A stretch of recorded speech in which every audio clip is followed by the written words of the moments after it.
On nous a attachés, tout ça, on m'a attaché. Dieu fait grâce, puis je me suis en sorti. Maintes fois on a arrêté de braconner ici. Quelques mois, si disons 3 mois comme cela, on constate que les mêmes là reviennent encore. Il y a des routes déjà préétablies qui sont conçues, qui sont faites pour faire passer les animaux. Et à chaque fois qu'une route est démantelée, il y en a une autre qui se recrée. En Côte d'Ivoire, la viande d'agouti, c'est comme chez vous en Europe, le caviar. Bah, c'est nous qui cueillons. C'est nous qui cueillons.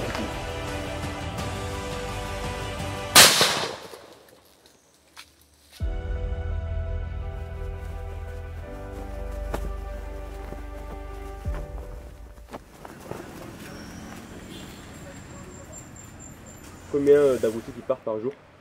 Du lundi au mercredi, au moins 2 à 3 agoutis. Mais de jeudi, vendredi, samedi, dimanche, 5, 8. Encore aujourd'hui, là, vous avez vendu... Non, aujourd'hui, on n'a vendu que 1. Voici le témoignage d'un patron de maquis, les restaurants traditionnels ivoiriens. L'agouti dont il parle, c'est ça. Il s'agit de la viande de brousse la plus consommée du pays. Le seul problème, la viande d'animaux sauvages est censée être interdite à la vente en Côte d'Ivoire depuis août 2024 à cause de la pandémie de Mpox, plus connue sous le nom de varole du singe. Mais sur le terrain, rien de tel. La viande de serpents, de biches ou encore de rongeurs est vendue à l'abri des regards des autorités par ces restaurateurs. Nos frères, dames au forêt, ils passent. Une fois que c'est interdit là, et puis le maquis est ouvert là, ils passent toujours pour voir. Ils viennent comme des clients. Ils disent bon, je veux agouti. Tu as servi agouti, ils vont t'attraper. Il n'y en a pas. Mais tout le monde sait que c'est interdit. Si on t'attrape, tu es mort. Avant que ce soit interdit, dans chaque maquis, on en vendait. Bon, moi je fais tout. Je fais tout. Je fais du cabri, je fais du poulet, je fais de la viande de brousse.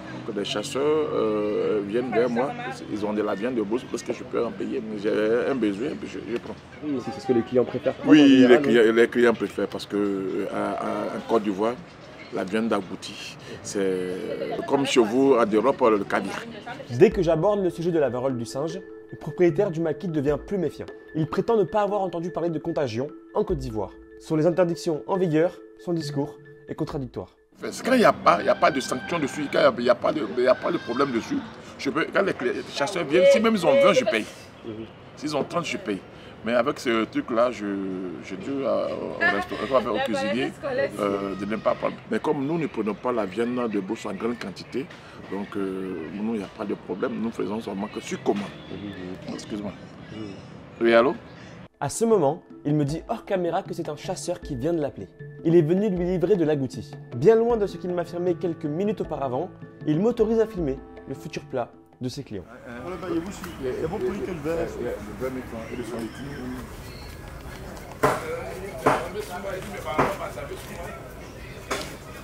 Il est très difficile d'avoir les statistiques économiques de ce secteur informel qu'est la viande d'animaux sauvages. Selon les quelques études qui existent, on pense que ce trafic générerait environ 400 millions de dollars au niveau mondial chaque année. Je me suis intéressé à cette situation et j'ai voulu en savoir plus. En démarchant les ONG, les autorités concernées par cette situation, je reçois d'abord ces photos.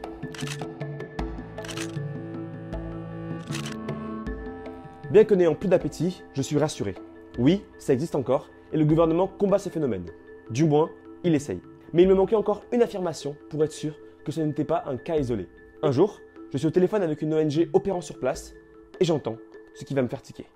La Côte d'Ivoire est une plaque tournante de la viande d'animaux sauvages en Afrique de l'Ouest. On est face à des réseaux qui sont puissants, qui sont organisés, qui s'adaptent aussi. C'est des forêts qui sont vidées. Enfin, quand tu regardes des parcs comme la Comoé ou Taï, qui sont des parcs immenses, il n'y a pas autant d'animaux qu'il devrait y en avoir dedans à cause de ce trafic-là, justement. Parce qu'il y a beaucoup de chasseurs qui se font financer justement des munitions pour pouvoir aller chasser telle bête ou telle bête. Il y a eu une affaire, c'était cette année, un villageois qui vivait près du parc national de Taï. Il faisait du troc avec les chasseurs du coin, il leur fournissait des munitions et ensuite eux le fournissaient en produits phoniques, notamment des peaux de panthère par exemple.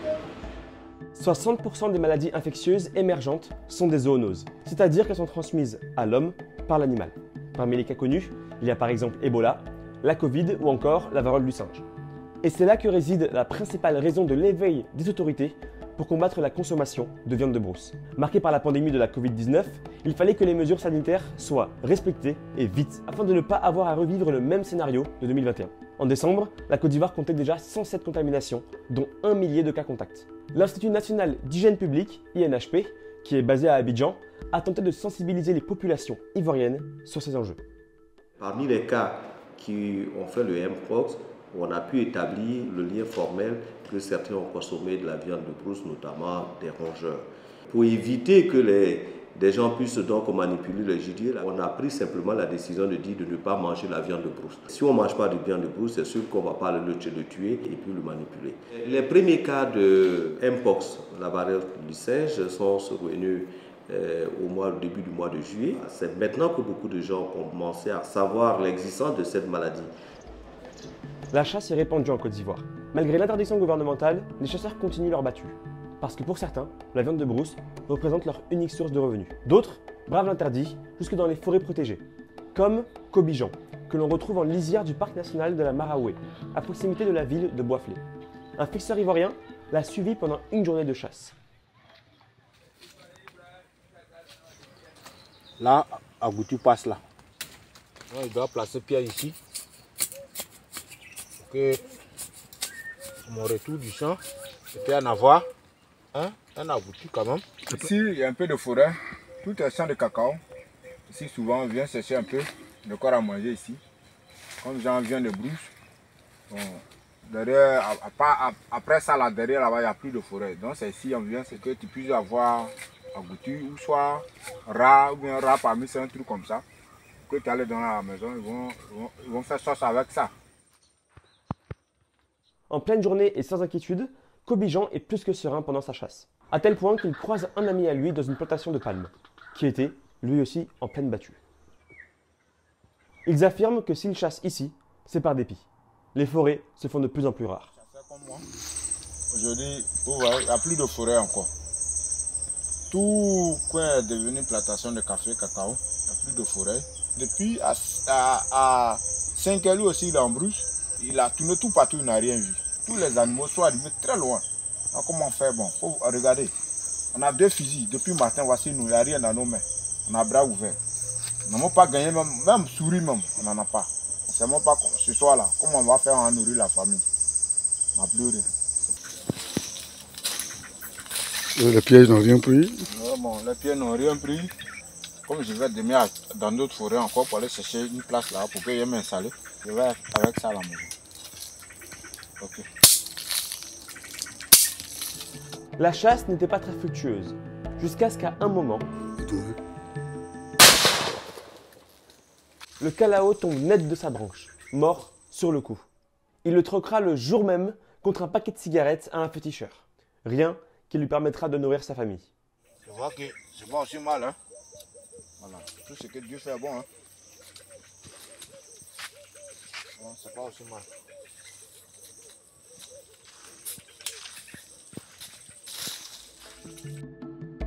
En 60 ans, la Côte d'Ivoire a perdu plus de 80% de ses forêts.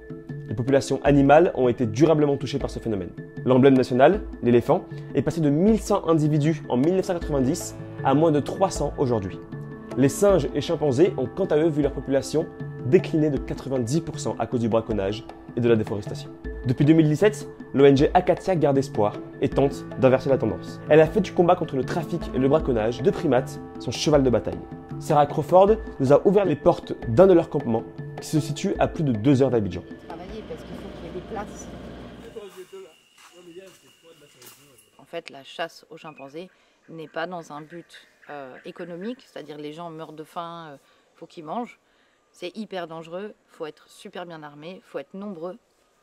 Il faut savoir qu'un chimpanzé qui est récupéré, c'est généralement tout un groupe qui a été tué. Donc c'est parfois une dizaine, une vingtaine d'individus qui ont été tués pour récupérer ce bébé. Les autres membres du groupe qui ont pu être tués, ils ont pu être pris pour de la viande de brousse. On est dans un pays qui consomme encore énormément de la viande de brousse, même si c'est illégal. Les restaurants qu'il y a dans les villages, tout ça, sur leur pancarte, c'est marqué viande de brousse. Hein. Hier matin encore, j'ai rencontré un jeune, j'ai discuté avec lui, il me dit qu'il mange de la viande de brousse. Notre point d'action sur les populations, c'est faire de la sensibilisation pour leur expliquer que le chimpanzé, on a 98% gènes en commun avec lui. Donc manger un chimpanzé, c'est comme manger un homme. C'est quelque chose qui est planifié, qui est préparé. Un Organisé, trafic un peu comme du trafic de drogue ou comme quand on va tuer des éléphants ou des choses comme ça. On est à un autre niveau en fait. C'est de la bande organisée quoi. Oui, c'est ça.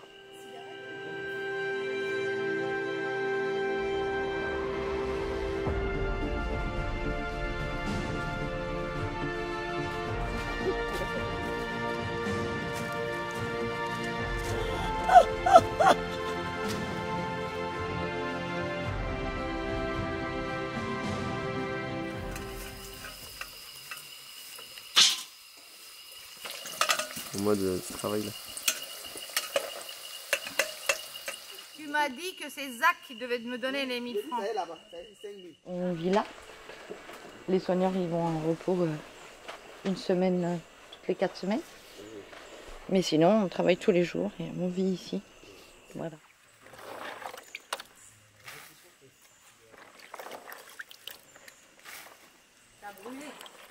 Et d'ailleurs légalement, sur les papiers, il n'y a pas de chasse en Côte d'Ivoire, sans permis.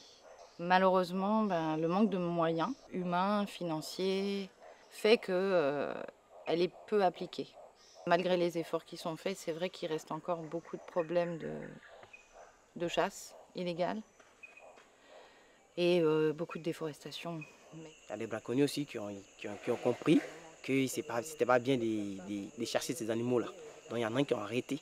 Parce qu'il y a eu des témoignages, il y a des gens qui m'ont approché, qui m'ont dit ouais c'est vrai ce que tu as dit, ce que vous avez dit la fois dernière. En tout cas on a compris. Donc du coup, nous-mêmes on a remarqué aussi que ça a cessé un peu. Au niveau de la forêt, on n'entendait plus les coups de fusil, tout ça. Qu'est-ce qui tue C'est des animaux sauvages. Et puis bon, il y a des rats, des biches qui sont vraiment en danger. Mais vu qu'il n'y a pas de chimpanzés au niveau d'ici, voilà, donc ça fait que les chimpanzés ne pensent pas. C'est pas tout le monde qui arrête. Il y en a qui sont vraiment têtus, qui continuent. Mais en tout cas, ceux qui ont le cœur, vraiment, ils arrêtent.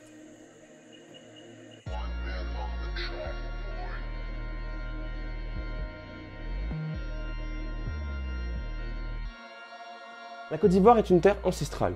Et qui dit ancestrale dit tradition. En Afrique de l'Ouest, une confrérie de chasseurs que l'on appelle les Dozo a pour rôle la protection des villages et la chasse. Sauf que ce ne sont pas de simples chasseurs-cueilleurs. Le folklore veut qu'ils soient craints et reconnus pour cet aspect mystique qui les caractérise. On les reconnaît grâce à leurs gris-gris, des talismans, confectionnés avec leurs trophées de chasse. Ce sont les seuls qui disposent d'une autorisation de chasser sur présentation de leur carte officielle de membre de la confrérie Dozo. Mais cette fois-là, ils ont dû eux aussi poser les armes pour raisons sanitaires. J'ai pu rencontrer leur chef dans son fief de Boaké afin de savoir comment est-ce qu'ils font face à la situation. Actuellement là, ils sont entraînés de dire qu'il ne faut pas qu'il y en ait qu'à tuer les gibiers. C'est nous respecter le gouvernement. Si ce gouvernement a pris son décision, on laisse. Donc vous chassez plus? Non, on ne chasse plus. On laisse d'abord. Si le gouvernement dit, je joue à le nouveau ordre. S'il dit, ah, le malade, c'est fini, maintenant, on va la chasser. Voilà. Ce n'est pas la première fois. Il y a une première pandémie qui était là, où on avait fermé la chasse. C'est pour un temps. Quand le mot d'ordre arrive comme ça, on est tous obligés de se plier, voilà, pour respecter les autorités. Et on attend jusqu'à ce qu'il y ait la réouverture de la chasse, et puis on autorise maintenant les dozos pour pouvoir chasser. Voilà. Comment est-ce que vous faites pour dire ça à tous les dozos justement en Côte d'Ivoire qu'il faut arrêter de chasser? Parce qu'il y en a, ils doivent chasser pour nourrir leur village, pour nourrir les gens. Comment est-ce qu'ils font alors? Comment vous leur dites? Non, c'est un petit problème. C'est-à-dire, si le gouvernement prend son décision, tous les dozos, ils m'appellent. Ils m'appellent, ah, président, c'est le gouvernement dit, comment faire? Si je dis, tu as arrêté, tous les dozos sont arrêtés. Si je dis, tu n'as pas accepté, ils commencent. Pourtant, la chasse est plus qu'une activité pour les dozos. C'est une passion, une coutume, comme le dit si bien Bamba Mamadou. C'est nous qui disons. C'est nous qui disons. Tu ne peux pas faire dozoya, il faut que tu tues les animaux. Voilà mon watri. Je peux prendre au carburant 20 000 ou bien 25 000. Il faut aller tuer un abouti. Un abouti là, c'est combien? Si c'est trop, 5 000. Ou bien 3 000. Mais le 20 000, 25 000, si ça appelé le viande de bœuf là, c'est beaucoup, non? Mais ça ne m'arrête pas. En fait, c'est pour aller se distraire. C'est l'amour de la chasse. Voilà. C'est l'amour de la chasse. Voilà. C'est dommage, mais comme c'est une décision gouvernementale, voilà, nul n'est au-dessus de la loi, on est obligé de se plier à ça. Le dozo, en dehors de ça, on a d'autres activités, cultivateurs, tout. Donc, pour le moment, on stoppe la chasse et puis on va qu'à d'autres occupations.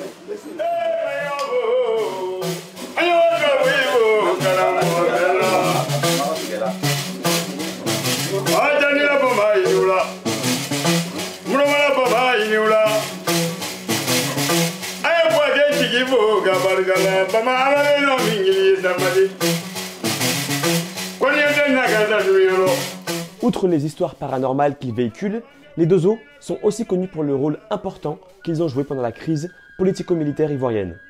Alassane Ouattara, qui est l'actuel président du pays, a été soutenu par les dozos lors de la guerre l'opposant aux forces de défense de sécurité de Laurent Gbagbo en 2011. Les stigmates de cette période sombre se matérialisent encore par l'autorisation de disposer d'une arme à feu.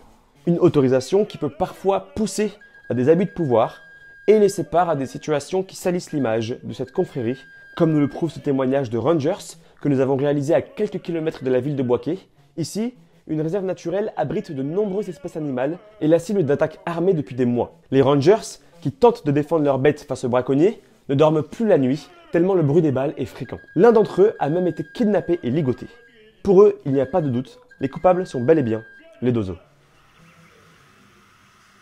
Le 4 juillet, si je me rappelle bien, on était déjà même attaqué ici. On attaqué ici, il y avait 8 dozos qui sont chassés, mais malheureusement, on était 2. On nous a attrapés, on nous a attachés, tout ça, on m'a attaché. Mais Dieu fait grâce, et puis je me suis en sorti. J'ai coupé la côte avec ma dent, tout ça, là, donc je me suis en sorti. Dans le mois d'avril, on a arrêté un de leurs collègues. Dès qu'on nous a attrapés, nettement, ils disaient qu'ils sont venus venger les amis qu'on a attrapés la dernière fois. On a juste même percé non plus deux, dégonfler les motos, tirer même sur un de nos gars. Et c'était des dozos ou bien c'était des chasseurs? Ce sont les dozos. Ils étaient même en tenue de dozos. Ils étaient bien armés. Ils étaient 8 personnes, bien armés. Donc les poules là, les gars mangent ça, ou bien soit les gars, la peau de la poule là, c'est que bon, les gars prennent pour faire les gris-gris quoi. Sinon les gars vendent ça. C'est pas pour manger, les gars vendent ça. Parce que quelque chose que tu manges là, tu peux venir aujourd'hui, tu peux tuer puis c'est fini. Mais toujours tu es dessus là, c'est que c'est pour vendre. Les gars s'enrichissent ça. Les gars s'enrichissent ça. En plus d'être épuisé face à ces actes criminels, le manager des lieux nous affirme que tous ces hommes, dont lui le premier, perdent espoir en la justice ivoirienne. En milieu d'année 2024, une nouvelle loi a été votée, augmentant les peines encourues par les braconniers et les revendeurs. Les effets se font voir timidement, mais toutes les institutions chargées de la protection de la biodiversité en attendent beaucoup. Mais ils ont tellement de connaissances que vraiment on ne peut pas même, comment on appelle, contre eux, on ne peut pas contre eux. Et une fois on les arrête, on les met en prison, quelques temps plus tard, on voit qu'on les libère. Bon. Et quand on les libère, les mêmes là reviennent encore. Bon. Donc ça c'est un problème. Je pense que c'est un peu difficile, c'est très délicat. Normalement quand on attrape un braconnier, on peut le garder jusqu'à ce que, pour un bon temps, mais c'est le contraire.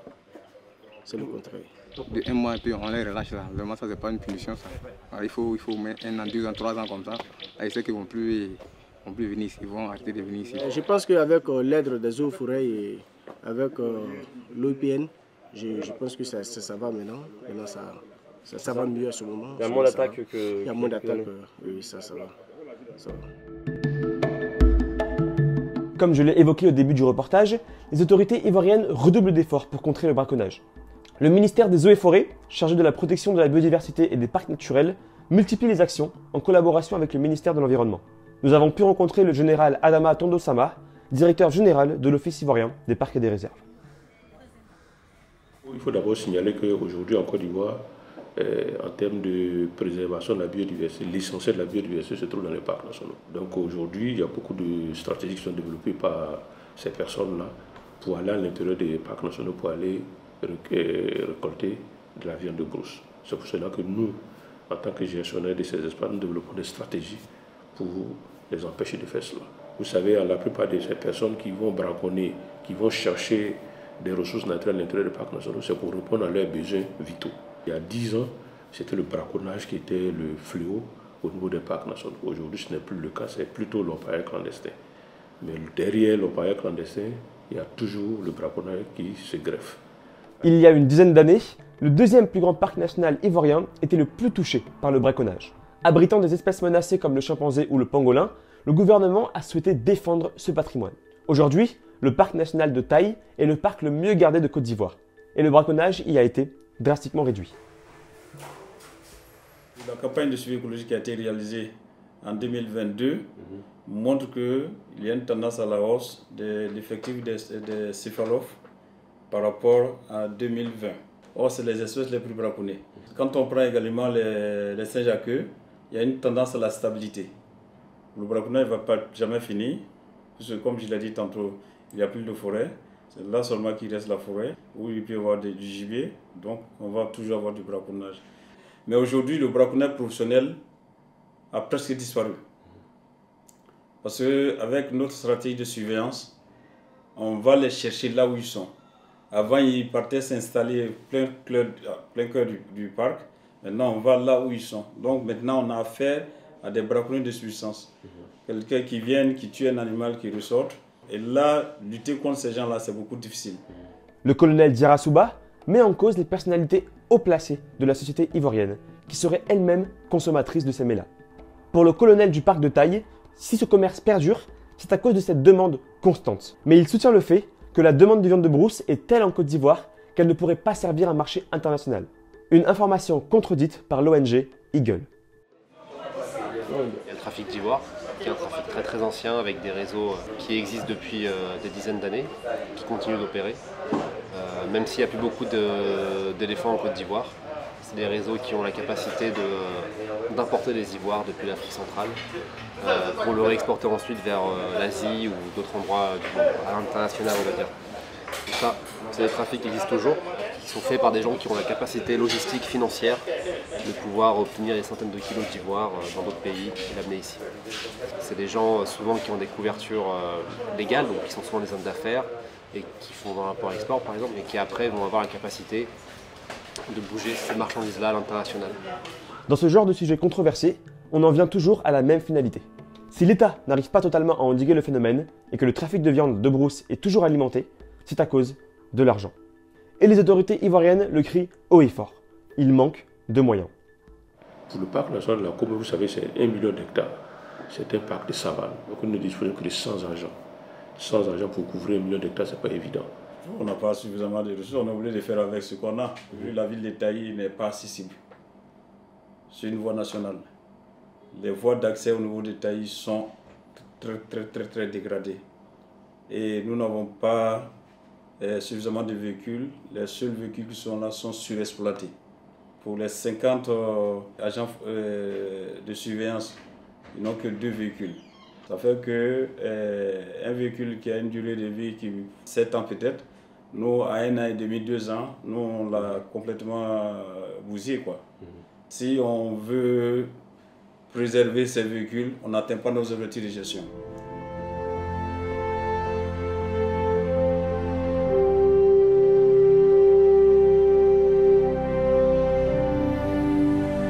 Officiellement, la lutte contre la chasse illégale est une priorité pour les autorités ivoiriennes. L'OIPR l'assure, les braconniers seront traqués, les forêts protégées. Mais sur le terrain, la réalité est bien différente. Dans les forêts, les pièges continuent de se refermer. Dans les marchés, la viande de brousse se vend encore, souvent même en plein jour. Au fil de cette enquête, j'ai compris que derrière chaque animal tué, il y a une histoire humaine. Celle de familles qui chassent pour survivre, de trafiquants qui profitent du système et d'un État qui peine à faire respecter ses propres lois. Entre nécessité économique, corruption et impunité, la bataille semble loin d'être gagnée.